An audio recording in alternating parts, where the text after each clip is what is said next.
Video footage of Mitesh Patel in a pizza shop. He had walked in to pick up his pizza that he had placed over the phone. He just looked like a dude, nothing to write home about. He looked laid back, relaxed, and well acquainted with the owner. After taking his pizza, he got into his car and drove home, where he walked in on a murder scene. Police emergency. Oh, hiya. I think we've been burgled and my wife's been attacked. Whereabouts? What's the address? We're on number 35, the Avenue in Middlesbrough, Linthorpe. Right, is that where your wife is now? Yeah, well, I've just come home. I was just out. I went to get something to eat and see the lads at work and get my laptop. And I've just come home and the house is ransacked. And she's just on the floor. She's got duct tape all over her and she's like unconscious. Right. Shall I take off her? Can she breathe? Well, no, because she's... Take the duct tape off her then. Please, can you send someone quick? Yeah, I am. Can I take your name, please? My name's Mitesh. Okay. Hello and welcome back to another episode of True Crime and Makeup. My name is Gia. Hi. It's May 14, 2018 and the 999 call comes through in Middlesbrough, and a man reports that he had just walked in on his wife Jessica bound and she's called to the touch. The man on the phone is Mitesh Patel. He is frantic and distraught as he tells the operator that he had just walked into the scene in his own house. The operator stays on the call with him until the police show up at his house. They initially think it's an aggravated robbery because it did look like a trespasser had entered the house and Jessica was there. More of a wrong place, wrong time sort of thing, even though this is her damn house. The bedroom was, as Mitesh had said, it's ransacked, cupboards were pulled, clothes were all over the floor. It was just a mess. They also found her phone just outside the front door, which gave the investigators the impression that her phone was dropped as the burglar was making a run for it. Jessica's hands and feet had been tied with duct tape, and right next to her they found a Tesco plastic bag. Inside the bag, they found little spots of saliva and blood, which were later confirmed to be hers. Whoever had tried to kill her started with trying to suffocate her with the plastic bag. That didn't work. Then they tried to strangle her with the plastic bag. It didn't work either. The last resort and the successful way of killing her was with their own bare hands. Jessica had fought for her life. There was a lot of struggle at the crime scene, and she was also declared deceased at the crime, which then turned this case into a homicide investigation. Officers at the scene were looking at all possible angles and needed to collect as much evidence and as quickly as possible.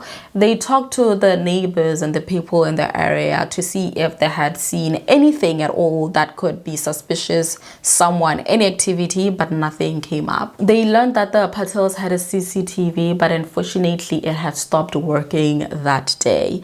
They asked Mitesh if he knew anything, if there were any possible leads, but he could not come up with anything to explain why or how this could have happened.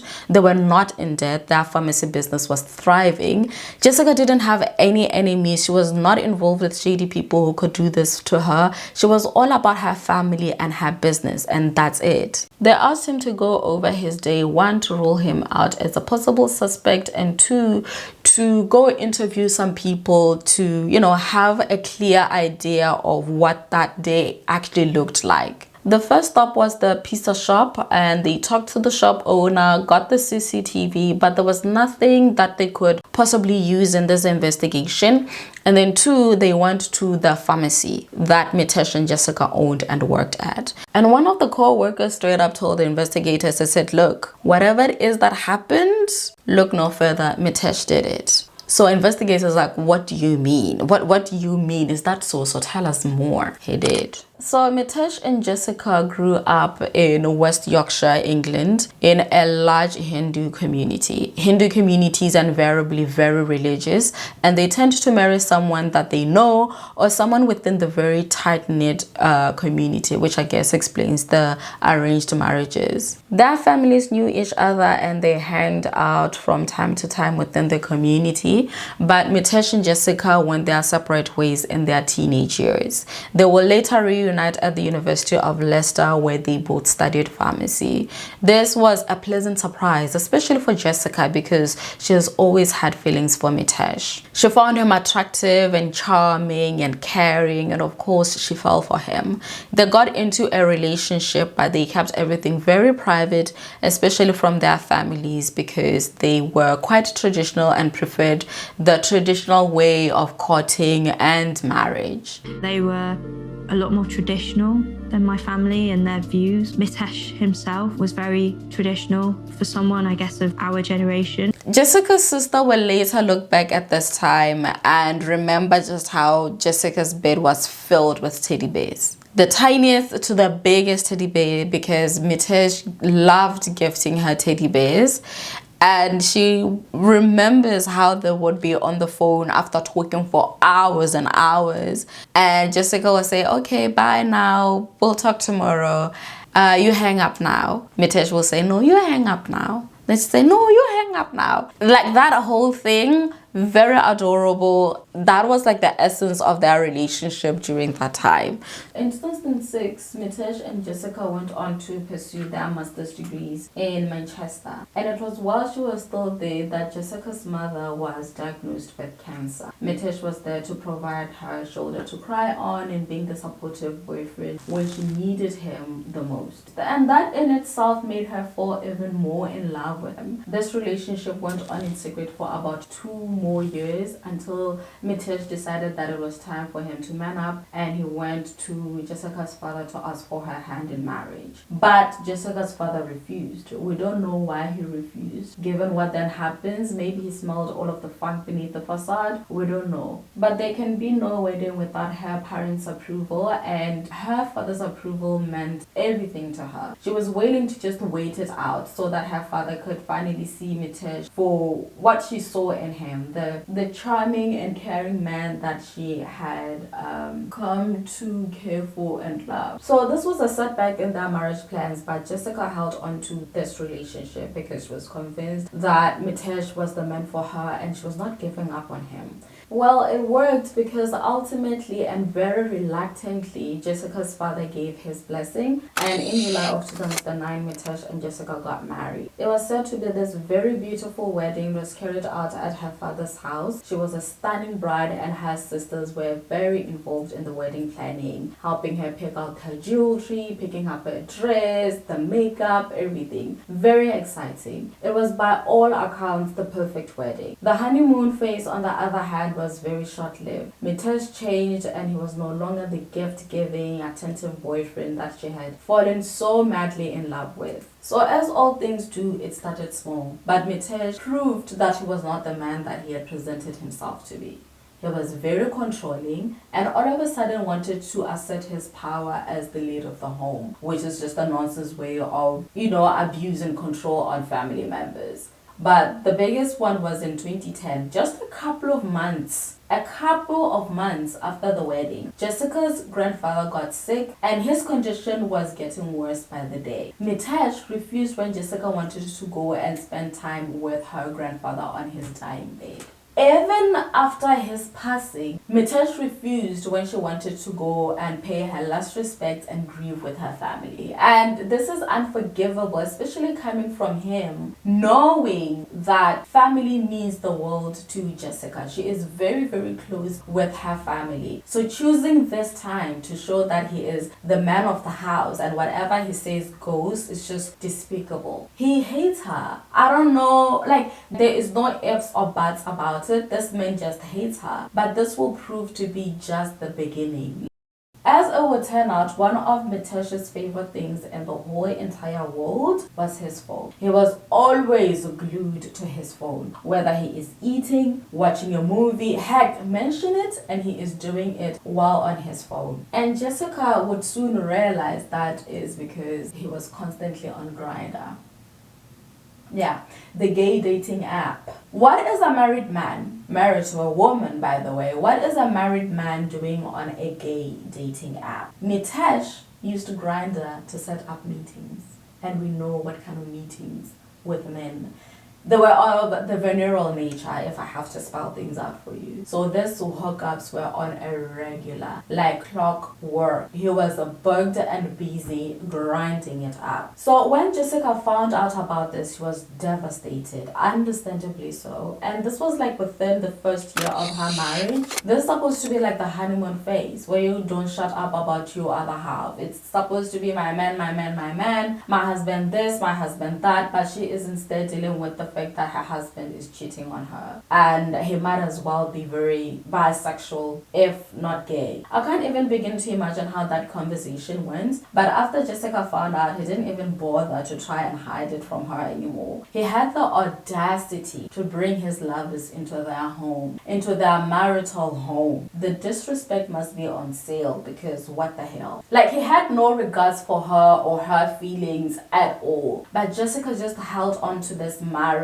like it's a lifeline, even when she saw her husband's conveyor belt of men coming and going. He clearly enjoyed the company of men, but he was not willing to be open with that part of his life in a Hindu community where homosexuality is very much frowned upon. I mean, as most religions do. So in him marrying Jessica, it provided him with this perfect front of a happily married man with a successful career, and he gets lots of respect for that in society, while at the same time he has a secret life where he is looking for one night stands to fulfill his desires. And it's like, just be gay. So now I look at it and I'm like, why are you being selfish? But I guess the bigger conversation in this is society and expectations and religion and how it influences people to make the decisions that they make. Clearly the man is gay, he's not attracted to women, but he's married to a woman. So both parties are not happy in this, and you could say divorce, but then it's also like, why are you going to divorce? It's a conversation of society and expectations that comes into all of this at the end of the day. Religion as well, and tradition, I guess. I guess now it's 2026, there's been a lot more education and a lot more acceptance of people's differences and what it is that they want to do with their lives. But I guess back then, 2010, it was a lot more different. All of that went on for about 2 years until Mitesh met someone he kind of really liked, and in some way where this case actually takes shape. It started off as another hookup for Mitesh, but soon enough Mitesh developed feelings for this guy. His name is Amit Patel. He was a medical professional and they had a lot in common with each other. They had the same culture, same career field, same struggles, but that they can't be open with who they are with their families, and they soon fell in love and believed that they were each other's soulmates. This is disaster waiting to happen. It's just brewing below the surface. And in his true fashion, Mitesh doesn't even try to hide this from his wife either, and she could also see that this was a bit different. This was more than just intimacy, and so she went to his family for help. You would think she will bear things open, everything on the table. No, she just tells them, please talk to him, for him to be a better husband. She doesn't mention the extramarital affairs or the fact that these affairs were with other men or what that could even mean. This attempt to try and mend her marriage was futile at best, and they told her to be a better wife. They were like, whatever it is that he is doing is because she is failing at being a better wife. Because, you always blame the wife, right? The husband is perfect, their sweet darling of a son is perfect. Whatever it is that is going wrong, it's her. It could never be their son. And that's the thing with families. They will always protect their own. They will always look out for their own children before the end all. This is as old as time. It is true today as it was a bajillion years ago. They go, it's okay, we hear you, you say he is cheating, but what did you do though? What did you do though? What did you do for him to look for intimacy outside of the home? Pointing fingers at the wrong person. And as you would expect, nothing changes at all. There's no change in his behavior. Like, if you're having issues, you tell someone that will be unbiased. Talking to family is just a waste of time. It doesn't work. Around 2014, 2015, the couple moves from Leeds to Middlesbrough, and Jessica's family will say that this was a deliberate attempt to isolate her from her family and friends. Even though Middlesbrough is about like an hour drive away from Leeds, where the rest of Jessica's family is, she rarely ever went back to visit them. Mitesh and Jessica opened a pharmacy on Roman Road, and they both worked really hard towards this business. They hired more staff and it soon became a success. They also purchased a big house in an affluent area. They were brilliant business partners, but the same could not be said about their marriage. Mitesh was extremely disrespectful towards his wife.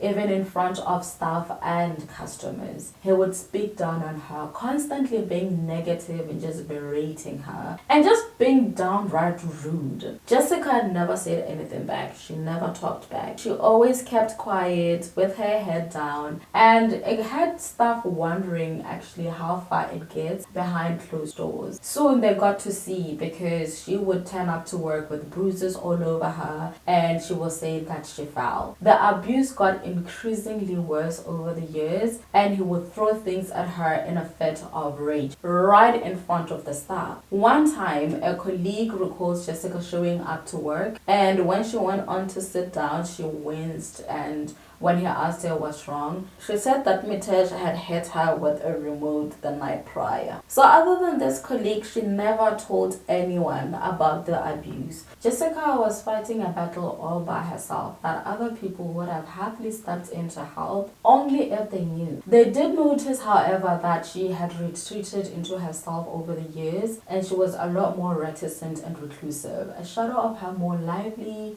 chatty and happy for myself. She was also on anxiety medication because of this abuse. But she still believed that if maybe they had a baby, he would be a little bit kinder to her. You know, she was in her early 30s at this point and she wanted to have a baby. She told her family that she would be the happiest if she had a baby. She had a successful career, she had a house, and she made them believe a happy marriage. The only thing missing was a baby to complete the picture perfect family. Even with all of the abuse, she still wanted babies with him. I also saw another report where they said that his family was putting pressure on her to have a baby. News flash. It takes two people to have a baby. It doesn't really help that her husband is doing God knows what out there, and they were probably roommates at this point, to be honest. And it's like, what do you expect the woman to do? Babies don't grow from trees, you know. How they got to this decision, we don't know, but they went to the hospital and they were advised to seek fertility treatment, and with all of these options they opted for IVF. It is very expensive, ranging anywhere from 5,000 to tens of thousands of pounds, with additional costs for medication, consultations, tests per IVF cycle. It is not little money at all, but I think this is free in the UK through the NHS. Oftentimes than not, couples have to go through multiple rounds of IVF for it to be successful. It is not only expensive, it is a very emotionally draining process, because they have to be pumped with drugs and hormones to help with the production of the eggs, and those eggs have to be harvested, then fertilized, then the good embryos are transplanted into the uterus where they can grow into a baby. But some couples don't even get past the harvesting stage because the eggs are not like maybe of the greatest quality, or they get to the transplantation and the embryos just don't develop. There are so many challenges at every single step of this process, and they need way more than just support. I think it's one of those things that can really test a couple, and you need to be really strong in your foundation as a couple. So imagine Jessica having to go through all of that and the uncertainties that comes with it, the emotions, the mood swings, and a shit husband to top it all off. The first round of IVF was not successful, so was the second and the third. The problem, as it turns out, wasn't Jessica, because there is this innate thing of always wanting to blame the wife because, oh, she can't conceive, her body, this, that, and the third. But it was her husband, because he had weaker sperms. Checks out. Weaker sperms from a weaker man. Duh. But it's really not that. He was taking medication to lower his sperm count. He was intentionally holding onto this one thing that he knew she desperately wanted, which was to be a mother. This is way more than control. It's just downright evil. Abuse, and also keeping things that he knows will give her the absolute joy. Like, why are people like this? From my mouth to God's ears, I hope you never have to experience something like this. Amen. They decided to just give it one more chance. And this time they were successful because he allowed it to happen. See, Amit, you remember Amit, right? Amit was still very much in the picture. They talked often on the phone, and the police knew this because they found texts between Amit and Mitesh, where Mitesh expressed to Amit that he eventually wanted to have a family with him. The problem is 2 men can't make a baby. Basic biology, right? Right. And because of this, a possible future with the love of his life, the man of his dreams, Mitesh decided to get off his sperm-lowering medication. So in 2018, oblivious to her husband's plans, Jessica and Mitesh went through their 4th round of IVF, and it was successful. They ended up with 3 embryos, and Jessica is ecstatic, and so is Mitesh, but not for the same reason as his wife. This was step 1 of 3 into his exit strategy. His dream was to run into the sunset with the love of his life, also live out his dream of a gay man with a family. The only obstacle in this dream life was his own wife. Normally people would get a divorce, but the problem is he stood a chance of losing the embryos, and he needs the embryos for the dream life. And 2, divorces are just very expensive. This also brings us to phase 2 of the exit strategy: money, and a shit ton of it. So in the spring of the same year, 2018, again unbeknownst to Jessica, Mitesh took out a life insurance policy on her of a whopping 2 million British pounds. That's a shit ton of money. She didn't know that he had done this. I'm sure if she had, she would have run for the hills, as she should, because clearly he is planning on cashing out. And for him to cash out, she has to no longer be in the land of the living. 1 + 1 is 2. Right? It is also around this time that he was looking at properties in Australia around where Amit was living. So I'm guessing this relationship started while he was still in the UK, and then there was like a mass migration of doctors to Australia because, you know, better pay and things like that. So yes, he was looking for a property that they can move into in Australia so he can be with Amit and have babies and things of that nature. And this was not the only thing that he was doing. He was a busy man. He was looking at properties in Australia, but he was also planting seeds in the minds of the neighbors. He would tell his neighbors just how gullible Jessica was, and one of these days, I don't know, she might just walk right into a murder. So someone is saying this, you're thinking, what a strange thing to say, right? Of all things that you could have said, and like, yeah, she's so gullible. Now one of these days, I'm telling you, she's gonna walk into a murder. Very suspicious. Very, very suspicious. So it's safe to say that it's not a good look for Mitesh. Investigators are looking at him like, he has something to do with this. So we are caught up now, and we are back at the night of May 14. At this time, Jessica's family had showed up at the house to support Mitesh in this very, very difficult time. Investigators go back into the house to collect fingerprints and forensics with a fine-toothed comb. And one of the major keys of evidence that the investigators found was in the bedroom. They had looked over the mess, and right under the bed, they found a hard drive, which they then took in for evidence. That hard drive will burst the case wide open because they found out that Mitesh is a sneaky little liar. He had told the police that the CCTV was not working that day, right? Remember? But in that hard drive, there is a footage of the day's events up until 8 p.m. and the cameras just go blank screen, which is convenient because that footage showed only Mitesh and Jessica had been at the house. Inside the house, close proximity to the house, just them two. Not the mailman, not Jehovah's Witness, no one, just Mitesh and Jessica. Not a good look. the police are wondering, well, if he can go to this extent, right, of doing all of this and lying to law enforcement, what else is he lying about? So they have to dig a little bit more. I needed to figure out what I'm doing. Okay. Anyway, the investigators then went through his phone, with his permission, of course, and found the Grindr app. Gay. Right? The text messages between him and Loverboy, and the cherry on top were his Google searches. Big brained pharmacist here, and he searches, how do I kill my wife? I'm not joking, word for word. I promise it doesn't get any more incriminating than that. I mean, this and what he told his neighbors. One of these days, I don't know, she might just walk right into a murder. And the 2 million insurance policy and an affair are all circumstantial evidence. They can present to the court and say, this is why he did it. But what they really needed was the real evidence. Something that he can't wriggle out of, or his crooked lawyer can wriggle out of and say, well, you know what I mean? And to you, I present iPhone, the same one that you're probably watching this video on, the same iPhone. If you're an Android user, sorry for you. I'm joking. So on the iPhone, there is the health app, right? And the forensics team used his health app, which its sole purpose, and as the name may suggest, is to record health information, like the number of steps that you've taken per day, and also the elevation in your movements, like when you're going up and down the stairs. This is important. Okay, I need to finish my makeup. Wait.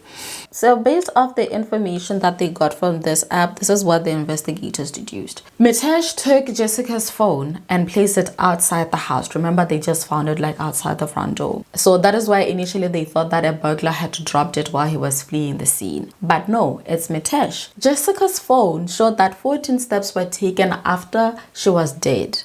And his phone showed numerous steps and change in elevation several times after her death. There was a lot of frantic activity around the house. Same time, he was ransacking the house to set up a burglary after her death. So when you tie this theory or evidence, really, because that's what it is, to the CCTV footage, it checks out. The time that he got to the house after he'd picked up his pizza and the time that he called the police was 14 minutes apart.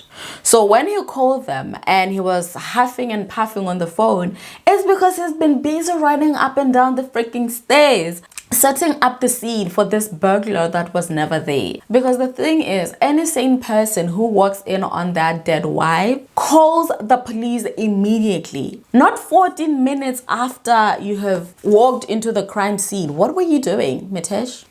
What were you doing? He couldn't explain what he was doing. Mitesh was arrested 3 days later on suspicion of murder. Even with all of this staggering evidence against him, he denied any involvement in his wife's death. He was formally charged and waited for trial in prison. He appeared in court 6 months after his arrest on the 5th of December 2018 for his sentencing, and he pleaded with the jury to sympathize with him. Whoa me, he was telling them just how difficult it was being a gay Asian man in an unhappy marriage. So then the question becomes, oh, so you figured you murdering your wife, stealing her embryos, and collecting on a 2 million insurance policy was the way to do it? Okay. Listen, people divorce, babes, every day. If you're not happy in a marriage, you leave. Simple. There's no need of you murdering someone. There's no need of you killing someone. And the gag in this case is, it's not like he found out after he married Jessica that he's actually gay, he's attracted to men.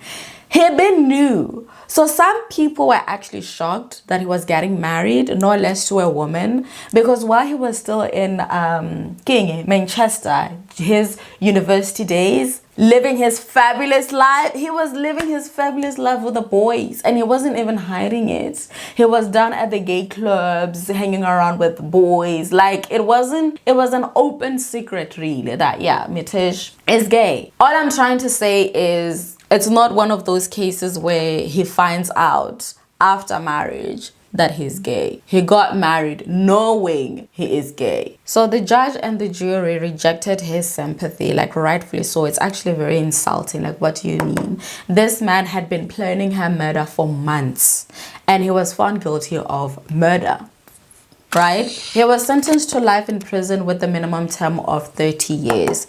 If he ever gets out of prison, he will be 67 in the year of our Lord 2048. So there was no evidence that Amit Patel knew that Mitesh was going to kill his wife. There were messages between them of Mitesh saying, and I quote, her days were numbered, but that was about it. It could have been that he meant that he was going to divorce her, not kill her. That was the extent of his knowledge into this exit strategy. But all while Mitesh wanted her departed from this world. After Mitesh was sent to prison, there was a domestic homicide review into Jessica's case to pretty much figure out if mistakes were made. This is like a common thing with a lot of cases in the UK. Try to figure out if there were any mistakes made. They wanted to see if there were any warning signs and if this could have been prevented. Unfortunately, Jessica never went to the police for the abuse in the entire 9 years of their marriage, so there was no documentation to refer to.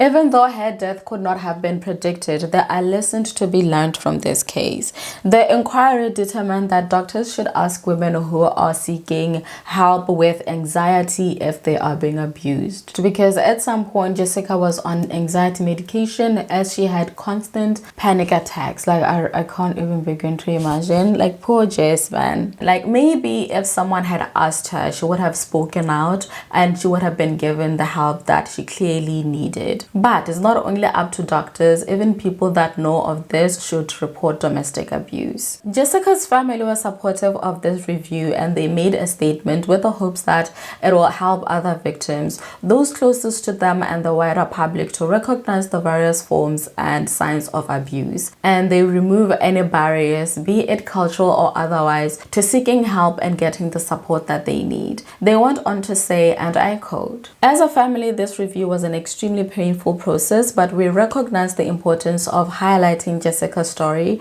to provide a voice for her and others that may be suffering in silence. So that this act of evil is not repeated, we encourage everyone to open their eyes, to ask questions, and never assume that everything is okay." And with that, this brings us to the end of Jessica's case. I can only hope that her family have found a way to deal with the grief. But before I go though, like, my last piece is this. We have seen so many cases of where a husband or a wife will have an affair and the other spouse end up dying because of this affair. But don't get me wrong, right? I know that by nature men are deceitful beings, but if you know that someone is married and you go on to have an affair, and we have all of the statistics of women and children dying because a man has had enough and they want to move on to the next, I don't know. I feel like the other party should also be held accountable. But I'm curious to know what you guys think in the comment section. Let me know. Until then, please take care of each other, take care of yourselves, and I will see you in the next one.